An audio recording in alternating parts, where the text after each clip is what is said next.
Sandor's in the house. Primo will be in the house. It's the Jim Fannon Show. I think I got something coming up at 7 still, but for now, get a load of this. The election's heating up. Welcome aboard.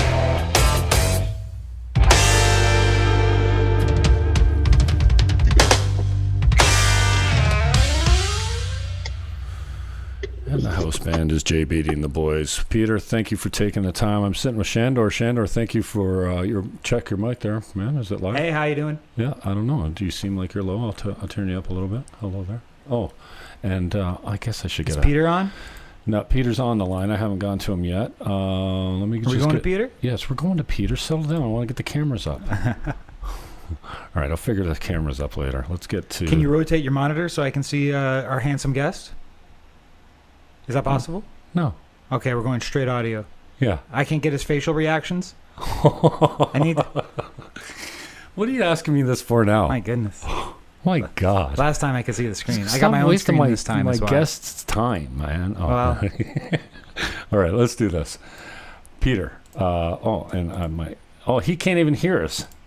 I've got myself muted. I'm a horrible host. All right. So he didn't hear any of that. So he doesn't know we've done our intro. No. He doesn't know we're already talking. And I've asked him to mute himself. Okay. Oh, and now my camera's not grabbing because it's being used by another source. Uh-huh. Oh, and then that's right. Cannot video. Okay, so hang on a second, Peter. I didn't hear anything. Yeah, no, that's fine.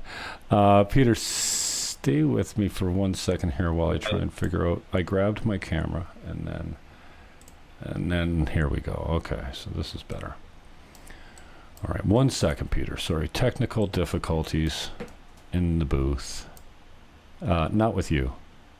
Dude, how's it going so far? How are you feeling about the campaign? We can hear you fine. Feeling really good. Yeah, feeling really good. After the last couple days, we've had some amazing ups. Are we on now? Or? We're live. We're good. Yep. Okay, awesome. Yeah, so yeah, it's been great. Monday was a great start. We went to go give Trudeau a nice welcome, and we had 2,000, I would guess around 2,000 supporters. It was an amazing event. It was very funny because all our supporters came to the Best Western in Welland because that's where we thought he was going to be. But as soon as I think the security detail saw how many people were there, they had to quickly move it to a secure location, which ended up being a factory. And it was just an amazing event. And all the protesters just followed the bus. I was one of the first ones there, and I thought, oh gosh, I hope everyone comes. And then like 2,000 people were coming. They walked in about a kilometer into where the gate was, where the gated compound in. It was a pretty great event. Were you there, Jim? Yes, I did go. Reluctantly. I don't find myself very comfortable in these settings. It's just not in my nature. I want to be there in case something drops and get the video on it so I can get my channels monetized again. I mean, it's all about playing the game on social media for me. Yeah, I'm supportive to the cause. I saw a lot of PPC, gear and signs and stuff like that. But, I figure, probably somewhere near to maybe half of those guys weren't PPC. I saw one of my dad's old friends out there, like an old truck driver. Like, he's got to be close to 70 years old, a good friend of mine. And he's pissed off. He's not a member of the PPC. He doesn't align. He didn't get the email, I don't think. Anyways, unless I got this guy wrong. Well, what choice does he have to vote? Yeah. Who does he have? What choice does he have to vote for? Really, I mean, of all the parties, they're all really going for the same thing. They're all promoting the vaccine passport. They're all promoting this climate change agenda. It's all exactly the same. We're on the brink of, potentially a dictatorship, because it's going to be a medical dictatorship if we're not careful. And they're worried about climate change. I mean, that just really goes to show how out of touch.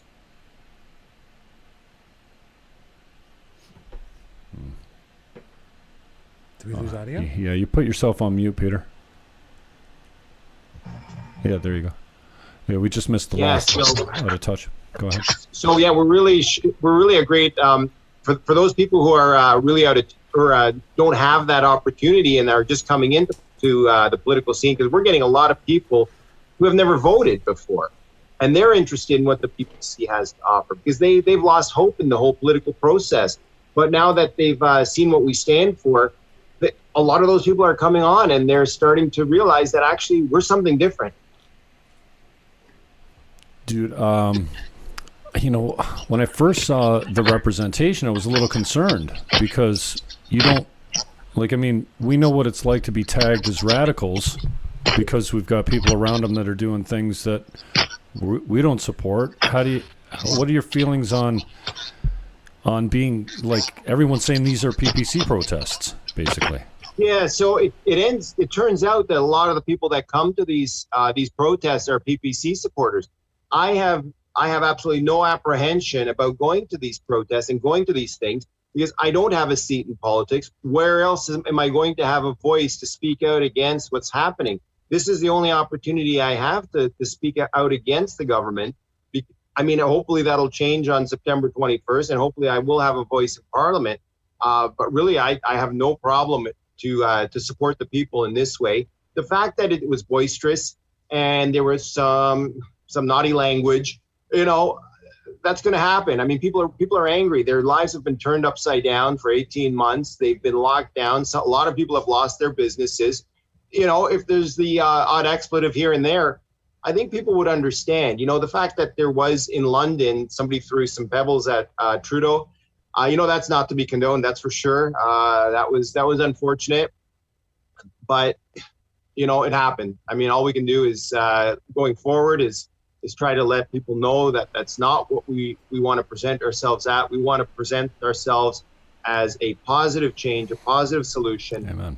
You know, despite there being some coarse language, you know, there's more coarse language when you on any YouTube, 50% of the YouTube videos. So yeah, I mean, I'm not the one to be talking about coarse language. I mean, I've been known to have a filthy mouth. I do think sometimes the message gets. I've listened to some of your podcasts, so I get it. The message does get lost sometimes, but you know, I also do comedy as well. Talk to me about how you've been finding the media. I'm just finding out now. I can't believe I've been asleep on this. That Cogeco did not invite the PPC. I can't believe this passed me by. Of all the people I'm kind of hanging with, nobody thought it was important to tell me they were excluded from a debate. Like, yeah, this is a big deal. What happened? So, because Max was left out of the national debate, that was the metric they were using to leave every other PPC candidate out of the debate. You know, the last Ecos poll, I'm not really following the polls. I don't really care about the polls.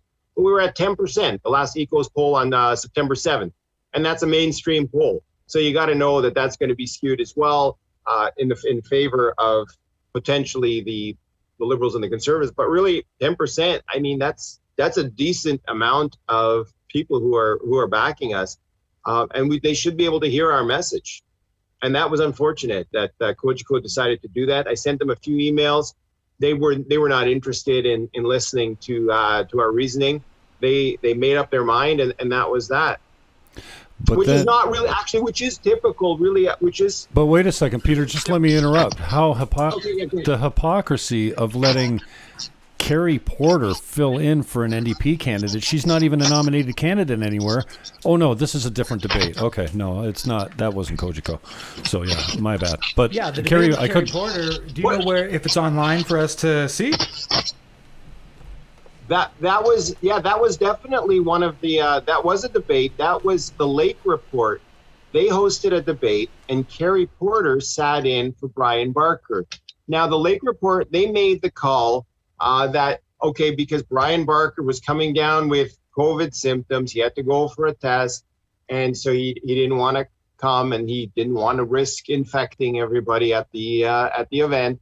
So they allowed Carrie Porter to sit in. I'm not sure how that's democratic, and we are being left out of a Cogeco debate, or how I don't know. I don't get it, Jim. So I don't know. Maybe you can explain it to me a little bit better. I have no clue. I'm late to the party on this one. That's my apologies. But while on the topic of Carrie Porter, that's right. I'm supposed to interview this Chad guy that got some prominence on.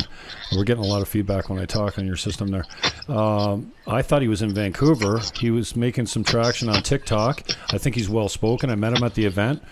I don't know. And then, on the way here, talking to Sandor, he's like, "Oh, dude, it went off last night. The guy went after her like crazy," and I'm like, "No." And I mean, like I mock, I make fun of people's ideas, and I joke and stuff like that. But I mean, I don't, and I have been vulgar, but I just put it in context for Peter and for our listeners. Yeah, go ahead. So we have Carrie Porter sat in with you at the interview or at the debate, and did you see how she responded on Twitter? I'm looking at a tweet. I don't know if you can show them on screen, Jim. Yeah, I'll do that now. I'm looking at a tweet here from Carrie on September 7th, saying that she filled in at a debate for an unwell NDP candidate and had to sit next to a PPC candidate who blamed immigrants for everything from housing to the economy. Give me some zoom on that. If you don't mind. This line of discourse is not only wrong, it's fascism. I'm not surprised. And she retweeted, I'm not sure if you can see this.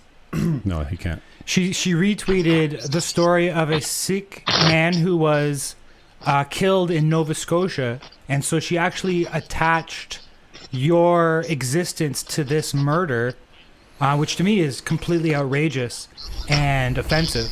Wow. Okay, so this is where it starts. So this is the starting context, and I just wanted to sort of get your feedback on that, and we wanted to go through some of the platform points on the document we have here. I've got your PPC party platform campaign points, so we're going to talk about that right after.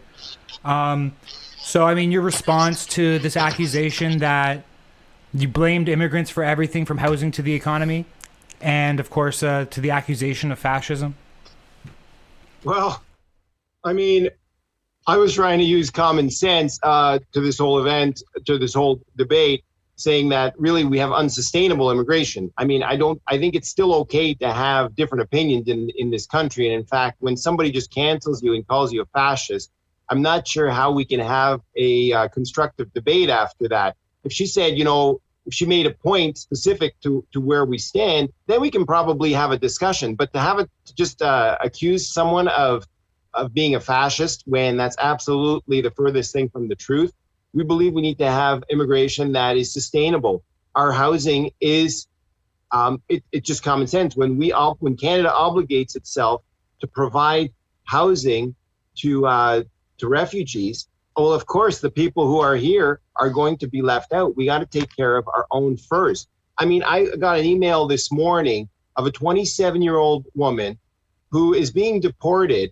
She's been here since she was 13. She owns a house. She came here with her parents. Her parents are citizens. She's married to a Canadian. And this is who we're deporting. She's never been on welfare. And this is the kind of people we're deporting. But we're bringing in 5,000 Afghanis who were our enemy up until, or presumably our enemy up until 3 weeks ago. And we stranded 1,250 of our own citizens in Afghanistan. I mean, talk about hypocrisy. That's a glaring example of it. Peter Terrace is my guest. Dude, I appreciate the time. You want to hit some of the platform pieces? Sure. Yeah, so I mean, we should talk about what you stand for, not just all of the circus of the media. So let's go through some of your points, but I wanted to ask you a few questions about yourself first. Can you tell us about your background at all, what your line of business is, and why you decided to become a candidate for the PPC? Yes, I've always been an entrepreneur. Right now, I own a business. I own a garden center. We have I own some real estate. So that's primarily what I do to keep myself busy.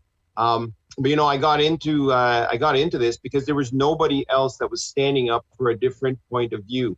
All the parties were standing up for just the narrative, the big pharma globalist narrative, except Max. So Max was standing up. I wanted to join him because I know he calls it a revolution, and it absolutely is a revolution. But George Orwell says that when in a time of universal deceit, telling the truth is a revolutionary act.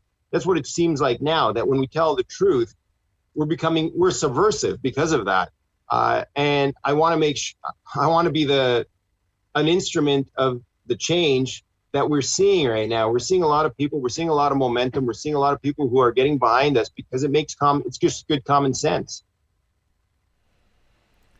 So just wondering about, were you involved in politics at all prior? And would you say it's fair to say that without lockdowns and the overall context that we're in today, that would you be a candidate today? Was it lockdowns that motivated you into this Yeah, I know.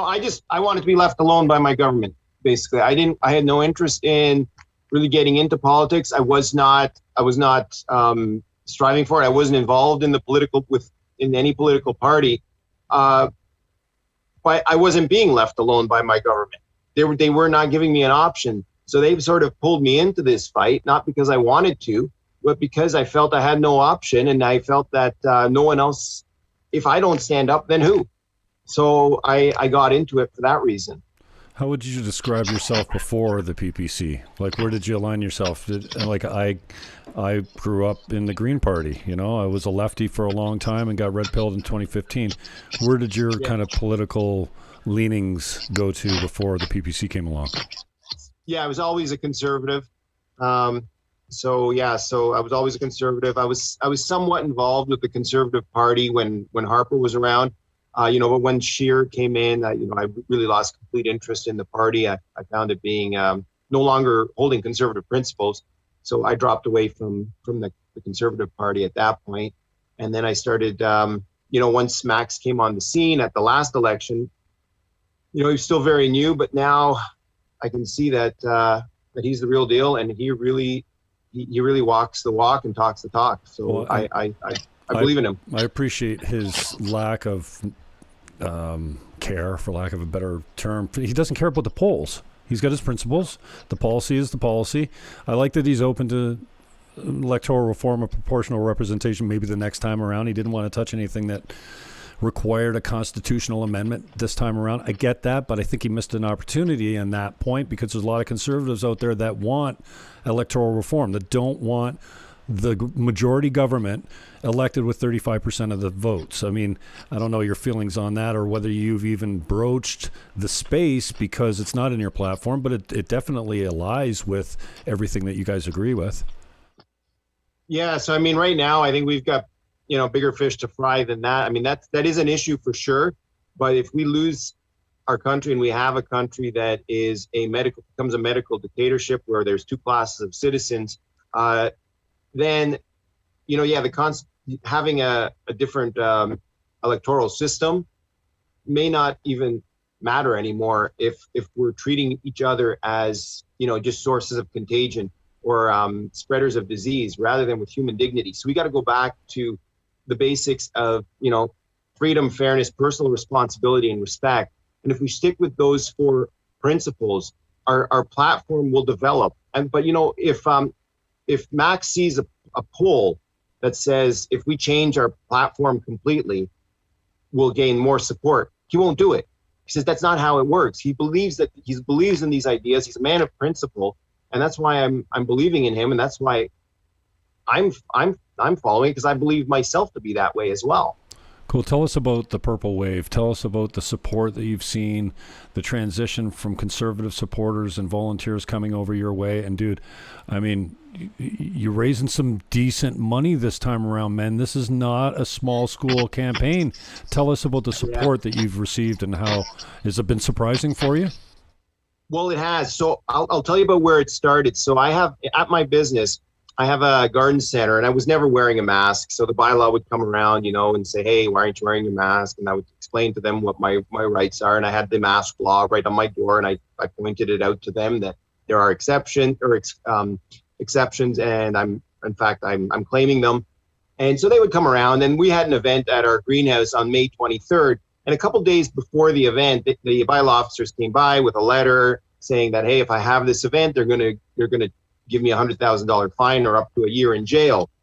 So what I did is I got some legal advice. They drafted up a letter. And on that morning, we decided, okay, let's go with this. I spoke to my wife, because we live on the property as well. I spoke to my wife. I said, let's go ahead and do this event. We can't back down now, because if we back down in fear, then that's exactly, they've won, right? But if the only thing that's keeping us moving forward and keeping our narrative moving forward is the fact that we're not afraid. So we said we have to go forward with this, and whatever the consequences are, they are.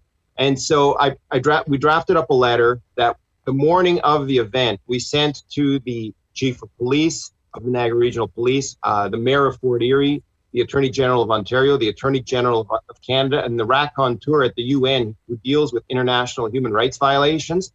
So when they came, they were pushing on. They knew I was going to say my speech at noon. So they were pushing onto the property. There was 2 police officers and 3 bylaw officers. So right before noon, they start pushing on. But before that, I had someone go around and speak to them to make sure we had all their particulars, their name, badge numbers, anything else that might be to identify them. And so they start pressing on at noon. And so the guy, the bylaw officer who I knew, he was the one who seemed to be in charge. He came up, we started talking, and I said, listen, when this is all over, freedom is going to win. You want to be on the right side of history. And this letter outlines the risks you take if you violate anyone's human rights here today. I gave it to him. I went back, said my speech. And while they were still in earshot, so they were able to hear the whole speech. And I was expecting them to come back, after they read the letter, and then they come back with some plan. Nothing. They didn't come back. I never got a ticket. They didn't arrest me. So that kind of started it. I was just proclaimed as the candidate at that point, like a few weeks before that. And we had about 250 people at this event, and it was an amazing event. We raised like $4,000 on that one event. So it was pretty good. Yeah, we were just looking at some footage of that event. I wanted to hit on some of your platform points here. So we've got end lockdowns, no to vaccine passports, open borders immediately, end the police state we are in, defund the CBC, all jobs are essential, smaller government, immigration reform, stopping globalism, and protecting free speech. Now, those for me are saying all the right things. Those are what I want to hear from a candidate and what I want to hear from anyone I support. So it's great to see those platform points. Have there been anything that came up in the debate that didn't make it to this piece of paper or to these platforms? Something that came up either in debate or in the larger context that differentiates yourselves, the PPC, from the other candidates? Yeah, there's one other question that came up during one of the debates was about gun control. And they asked if we believe that assault rifles should be illegal. And well, I told them that assault rifles are already illegal, and we don't believe in making any more guns illegal. We believe that legal gun owners actually have a right to own guns. And if somebody perpetrates a crime with a gun, then we need to be strict with them. But legal gun owners, we want to leave them alone. Okay. Thank you. So I was just wondering about that. I wanted to talk to you, if it's all right with you, if you've got a few minutes for us, to talk about the interaction you had with St. Catharines Standard investigative reporter Grant LaFlèche. It's an interesting exchange, and I've got it here on screen, parts of it. It resulted in you dropping a meme on the thread and then deleting the meme. Give us a little zoom there, bro. I can't zoom much because it'll just make the bottom bigger. No, that's good. Perfect. Is it good? Can we read it well? Yeah, perfect. So he can't hear it. Hang on, Peter. Go ahead. Okay, I know it. Go ahead, Peter. Yeah. So my question, I guess, is what got lost in translation there between your intention and what ended up actually going to print? They did run a story today or yesterday highlighting this particular exchange. So what got lost in translation there? So, I mean, basically, he was Grant LaFlèche was pressing me. Hey, there was people calling for journalists to be arrested, and I just responded back, hey, you know what? Anyone who breaks the law should be arrested. Anyone who does not break the law should not be arrested. And then he asked for clarification, and I said, okay, let me clarify it for you. I said, journalists who break the law should be arrested. Journalists who do not break the law should not be arrested. And he said, oh, well, so are you saying that I should be arrested? And I said, no, but I said there has been precedence in the past when journalists were arrested when they were promoting an illegal and anti-human agenda. And that was in World War II. I mean, there was media that were arrested. And at the Nuremberg trials, they were tried because they were promoting and they were complicit in the Nazi plan to exterminate the Jews. So yeah, there was media that was charged in that. So there, I pointed out that precedent that was a little bit misunderstood because with the meme there, with that meme, it was an awkward meme that sort of took off and it kind of was misunderstood. So I said, you know what, let me just take this off. rather than create more confusion. I'd rather have clarity than confusion. So I just pulled it off, and I just wanted to say that actually journalists who break the law deserve to be arrested. Journalists who do not break the law do not deserve to be arrested. I mean, that was sort of the point. Right. I mean, I've often struggled with the question of LaFlèche and consequences for his human rights abuses. I've always just wanted people to know what he's up to and not necessarily pressure any sort of consequences. I don't actually think Nuremberg level consequences are appropriate. We actually have our own legal system in Canada that we don't need to reference it even necessarily. In my view, I just want to see him fired for being a fake news producer. That's my official position, and I only say that because there's a lot of talk about, well, they focus on the consequences, the hanging part, and that people are. This is a big meme among those of us in the rebellion and the resistance. That when we talk about consequences, we're talking about hanging, and that does sound like we're taking it too far. But he did ask you a question. Okay, just so you know, Peter, we're coming up on time, but I'm kind of, you're getting us some feedback when we talk, so I'm dialing you way down. So it takes me a minute to get you back up. So the crosstalk, we're not hearing you when you're trying to cut in because I got you muted. Go ahead. Yeah, go ahead. Go ahead, Peter. Yeah, no, I was just saying that you're right. I mean, I certainly wasn't advocating for any kind of criminal prosecution of any specific journalist. I mean, I don't think that's what I wasn't calling for that whatsoever. But he was pressing me on that. And I said, well, actually it's happened before. So if there are journalists who do something illegal, they can be charged. Now in the times of Nuremberg, I mean, that was a different time. So, I mean, it was not meant to correlate with today's time at all.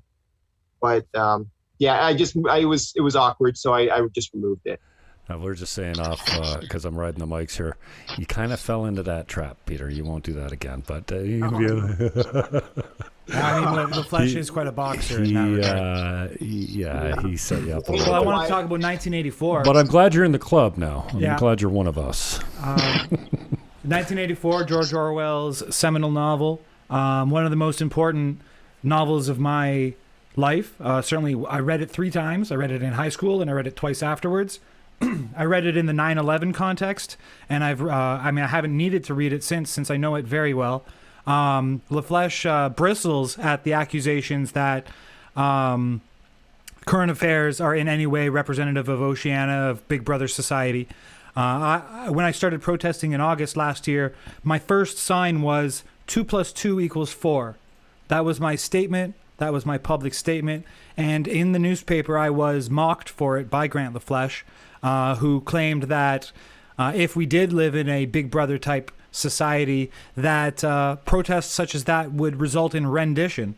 Of course, just 6 months later, I was subject to rendition because as a result of protesting, I was put into jail. But I wanted to get more of your in-depth sort of look on this question. Do you believe Canada has become like Oceania? And in what way, you brought it up in this interaction with him. In what way do you draw upon the allegory or the lessons of 1984, and how do you apply them to today? So I mean, the 2 + 2 = 5. I mean, that was the whole O'Brien and the exchange with them. The point was that if you could convince the populace that 2 + 2 = 5, you can convince them of anything. And we see this with Stalin. I mean, he called the adherents to his philosophy, he called them useful idiots. He didn't even respect the people who supported him because he even knew himself that his whole plan, his whole scheme was corrupt. I mean, he knew it himself, but he took advantage of it because he was at the top. So, I mean, he believed himself to be moral and just, and that's the problem with any tyranny and with any dictator. They always believe, and they can rationalize their behaviors as moral and just. And the only thing that protects a society from any one person to press their beliefs on all of society, or one group pressing their beliefs on all of society, is free will for all. With freedom, we're able to choose for ourselves what is correct for us. But when you have one group pressing on everyone else, this is the right thing to do, then you have the potential for tyranny because they believe they're doing the right thing. So when they cloak themselves with this righteousness, they basically inoculate themselves to the truth that freedom is the only way to guarantee that no one person or group will have that kind of control over an entire society. Tell me a little bit more about the campaign, the support, the surprise, dude. Fill us with hope because, I mean, this has never happened before. We've never had a new upstart party with one election under their belt become so mainstream so quickly. Look at, I mean, I was Green Party for a long time. It took a long time to get to 5%. Now, you guys are at 10. You could be at 15. You don't know the way the polls are going. And some polls, especially out west or in the Saskatchewan, I saw one the other day with 4,000 votes. Max was 60% as prime minister. Like, I mean, I'm clinging to the small amount of hope that this might make a difference this time around, that a small new party can make a difference and people are just pissed off enough. So I just wanted to give you a chance to kind of tell us, man, you've raised some decent cash. You're going to be a player this time around. So tell us a little bit more of the intricacies of this campaign. So, I mean, this is my first time doing this. I had no idea how easy it would be to raise money or how difficult it would be to raise money.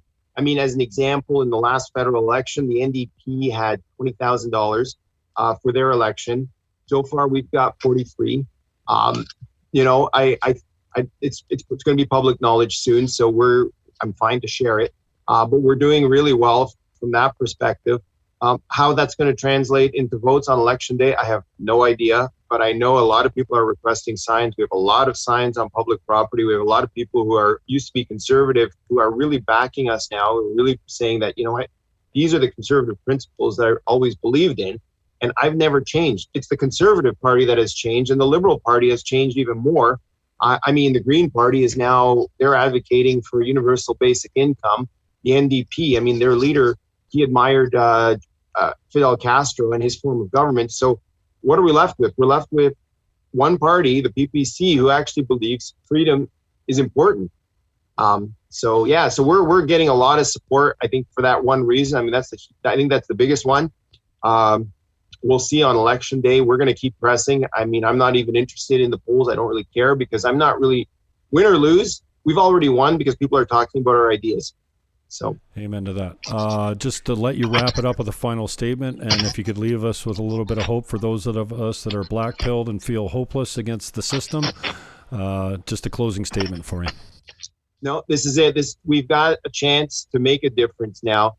Even the way I look at it this way, Derek Sloan was one MP with courage. He made a difference. He put up he had Dr. Byron Brittle on, and he had a bunch of other doctors. He exposed what's going on with this whole COVID lockdown. He did more as one MP than 337 MPs who were cowards. So the way I see it, even if we get one seat, we're going to be able to make that kind of noise, and we're going to be able to make a difference. But I think we're going to do more than that. I think we're going to do more than one seat. So no matter how many seats we win, we're going to make a difference. And in 1993, the Reform Party, it was a very new party. They were able to win 52 seats, and they were able to drive the direction of the country and the direction of the politics for the next 10 years. So we've got a chance to do that right now. Cool. Thank you for your time, Peter. I really appreciate it. Sandor, I appreciate Thanks, Peter. Thanks for the chat. Kind of guest co-hosting with me today. And good luck all the way, man. We're hashtag vote PPC, and I'm holding on to hope that purple wave is coming. But I appreciate your time. I know you're busy, and I love a man in a three-piece suit, man. Play the part. You got to look good. If you want to pretend to be a politician, you got to dress like one, man. So good on you, man. Every time I see you, you're in a three-piece. So.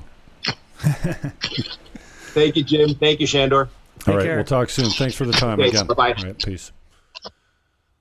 That is Peter Taras, if you need him. Let's hear from Tom McConnell about it. Hang on, wait. What was that? Interesting because, other than the hang on. People's Party, that Oh, I'm sorry. I thought that was you.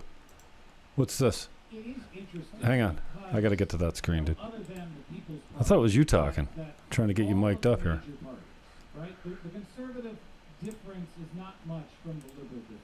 The NDP is not much. The Green Party, there is little to separate them except maybe some fine details.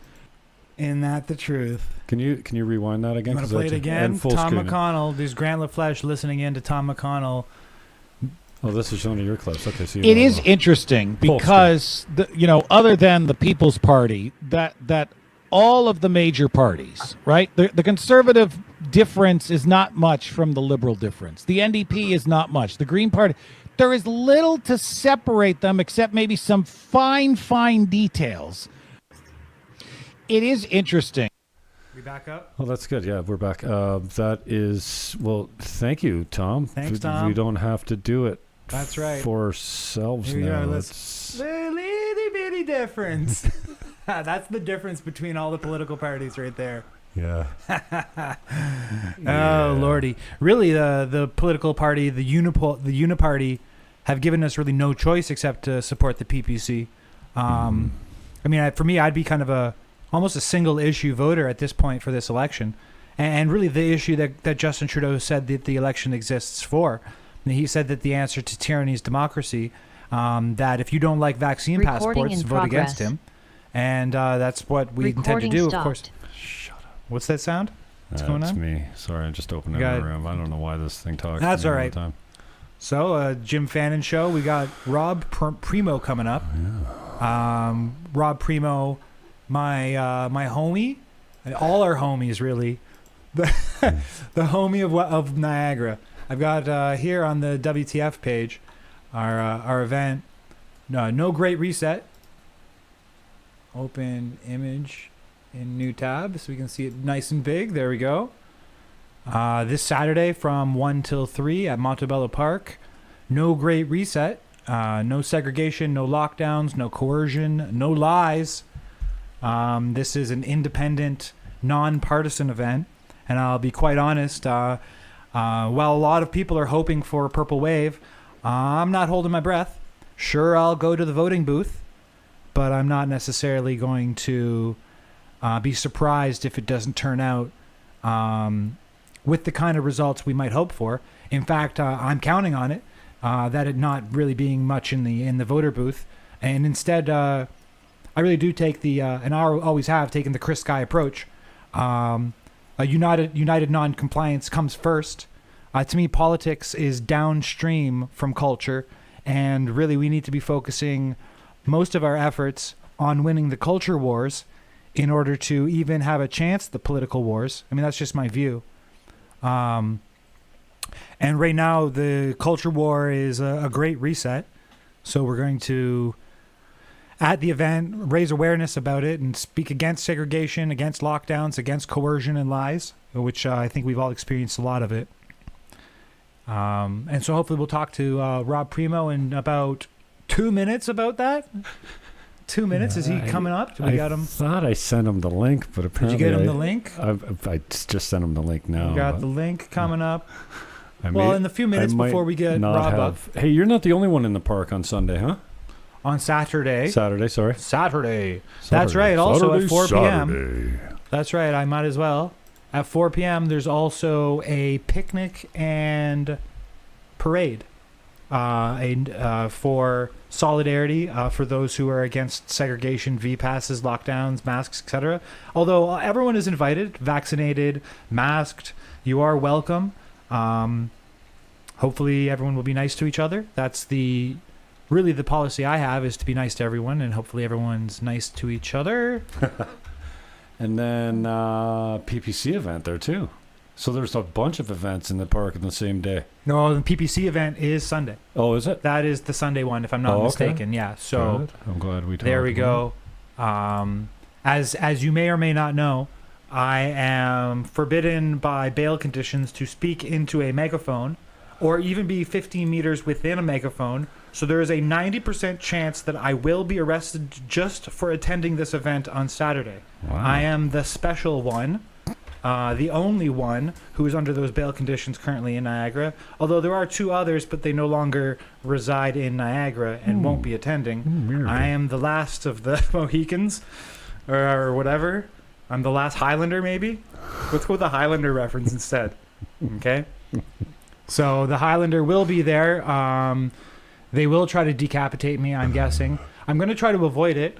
I had half a mind to go headlong into the jail situation by holding a megaphone and doing a speech. No. Oh, it's been 4 months. No. It's been 4 months. I'm itchy. Don't do it. I got speeches to speech. If I could get 300 of our people together, I would preach to them. And I would give them good news. I would give them solidarity. I'd give them a message of hope. But I'm not actually legally. Well, actually, I don't know if it's legal, but it's court order. I'm court ordered not allowed to. It's driving me crazy, Jim.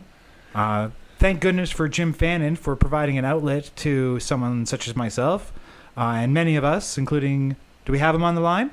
Yeah, we got him on the line. But your video's sideways, Rob. Can you flip yourself? Oh, I like him like that. He's upside down. It's not going to be great for the. Oh, there we go. He's representing the Jays. I don't know if I like this. This could turn out bad. He's a Toronto. He loves Toronto. Going to Toronto. I'm just going to stay with this rather than the Zoom format. Sorry, Rob. Thanks for your time, bro. What's up? Primo. Talk to me. Oh. Are you muted? Too much, buddy. Just getting on. There you are. Oh. Yeah, no, we got you now. Primo, talk to me. You got a bad signal? Look at those clouds over top of you. Those are dramatic clouds. Okay, not much, Joe. And Shane. I'm walking in. Oh, okay. Getting close to Wi-Fi. It seems better already. Does it seem better? Yes, it's better. Thank you. So Rob was recently made Canada famous by Rebel News. They had an interview with Rebel News. So if listeners aren't familiar with that, look for Rob Primo on Rebel News. Had an interesting interview with Tamara Ugolini, and I enjoyed seeing it. Rob's story was 8 tickets all at once on May 8th. Well, you got them all at once? 8? 8 tickets all at once. $800,000 worth of tickets left on his windshield by Mrs. Brown, Ms. Brown. All from the regional bylaw lady. Yeah, that's right. 2 per event that he had attended prior. So 2 for April 10th, 2 for April 17th, 2 for May 1st, and 2 for May 8th. I didn't know you got them all on the same day. Did Actually, you feel special or what? He went back, and didn't you go back to Welland with a megaphone and get told to leave or get a common nuisance charge right away? So you've been walking the line. I did. Yeah, he's back. Okay. Go ahead, Preem. Yeah. She's a fan of me, I think. I got 8 tickets real quick. So we got you coming up on Saturday with a No Great Reset event. What's motivating you these days? What is making Primo wake up in the morning? How come what you say online? What's driving your motor these days? Man, just this whole thing, it's just I try and take a step back and then it makes me take 10 steps forward. Like I can't get away from it. I can't stop. I get so overwhelmed sometimes that I just got to shut my phone off, and then an hour later I find myself turning it back on. I don't know how anyone can ignore what's going on right now in front of them. It's just it's not a world that I'm willing to live in happy, and things got to change, and people got to step up, and people got to do their part, and it's never going to change until we all come together and fix it together. That's how I truly feel about it. Hey, Rob, I think you're one of, well, I don't know if I put myself in the same group as you guys, because I've been in politics a long time. I've been watching the regional governments, the provincial governments, being a critic, mocking, making fun of, doing that for a long time. But I feel like you guys got dragged into this. Reluctantly, you're one of the street fighters. You're one of the frontliners. Guys like Sandor and Alicia and McDonald and yourself. I mean, and I know others that have gotten fines too, but not everyone has been made an example of in the media like a lot of you guys have. So tell us how you've been handling the pressure of being ostracized and ridiculed for being a radical when, all you want is a better future for your daughters. Yeah, I'm still trying to I'm still trying to find a way to deal with it all and come to terms with it. Every day is something different. People react to this stuff. Everybody reacts differently to it, and I got a lot of people that hate what I'm doing out there, and I got a lot of people that like what I'm doing out there. And at the end of the day, my values mean most to me, and as long as I'm doing what I feel right and what's right for my family, any noise in the background is just a distraction to me. How have you stayed away from the hopelessness of the black pill? How have you stayed hopeful that you can actually make a difference and not just, go the wrong way?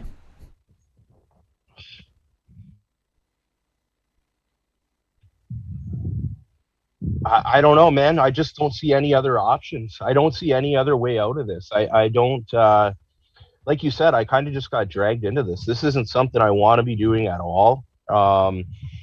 People are like, you kind of put yourself out there and whatnot. Like, that wasn't my intentions. This whole like social media and coming on like your show like this is way out of my comfort zone. It's not something that I've ever done before, but I just feel like average Joes need to step up right now. That's who it is. Like, everybody, I feel like we have a duty, we have a job.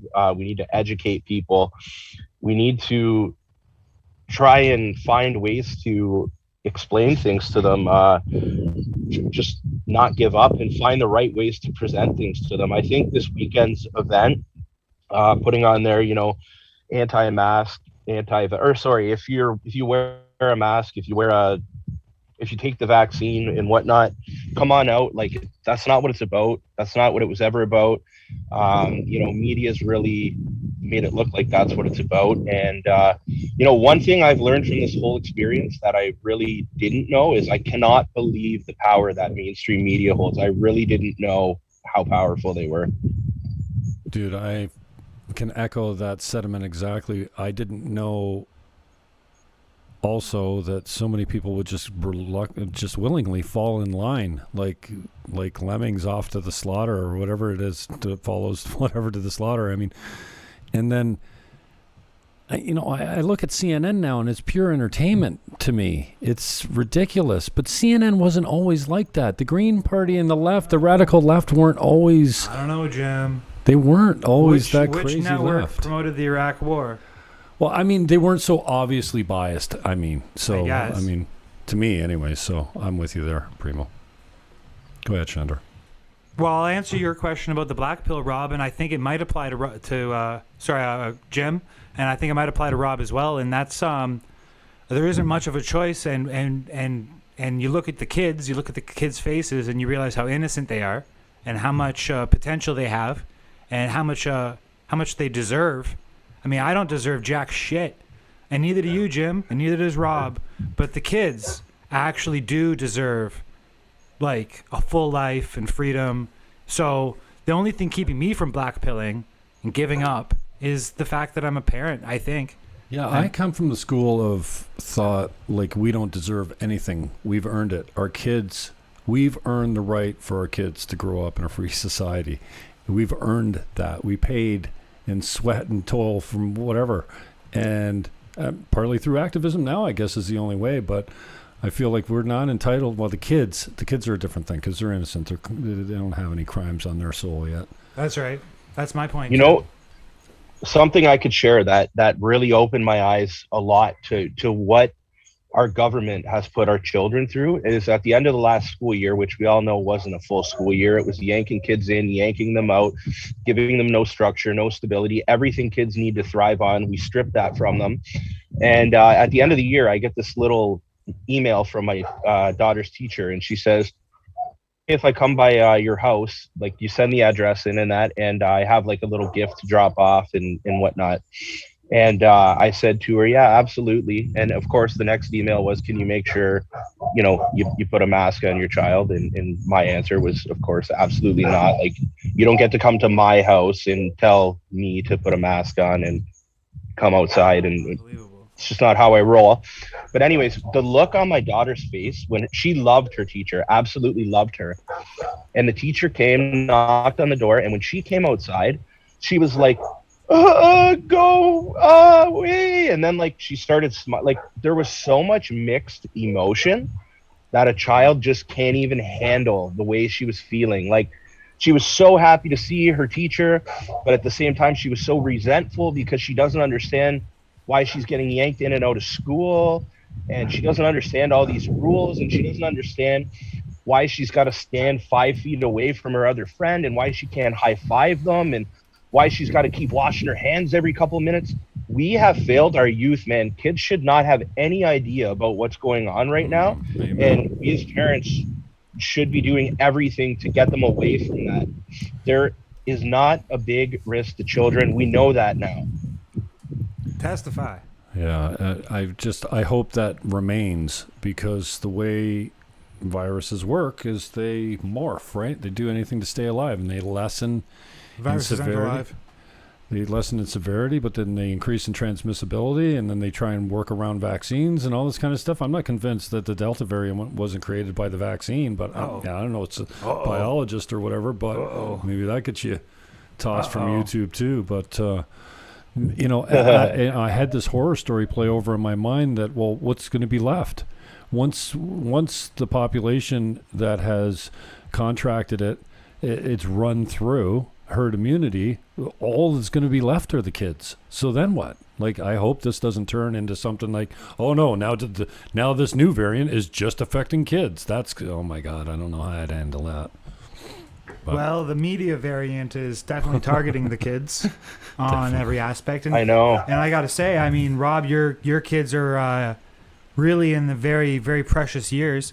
I mean, my son is not even a year and a half old yet, so we've really dodged a lot of the stresses that you just described, and it touches me to hear that story from you, and I can only imagine the anger. How are you channeling your anger as to not be counterproductive with it? That's a great. That's a great question. I don't know. Like, the one thing I do is I normally go to the gym a lot, and that helps me out.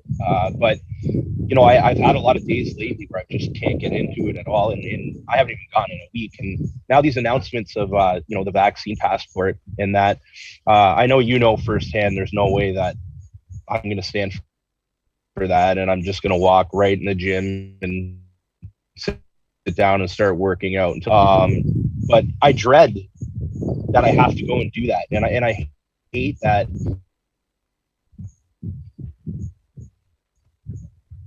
I don't know what else to do other than not comply at this point. I really don't. No, of course. I mean, that's the best thing to do. We have the question, of course, I've how had to reach people how to reach the middle. How do we reach the middle? Sorry? Are there even fence sitters left in your assessment?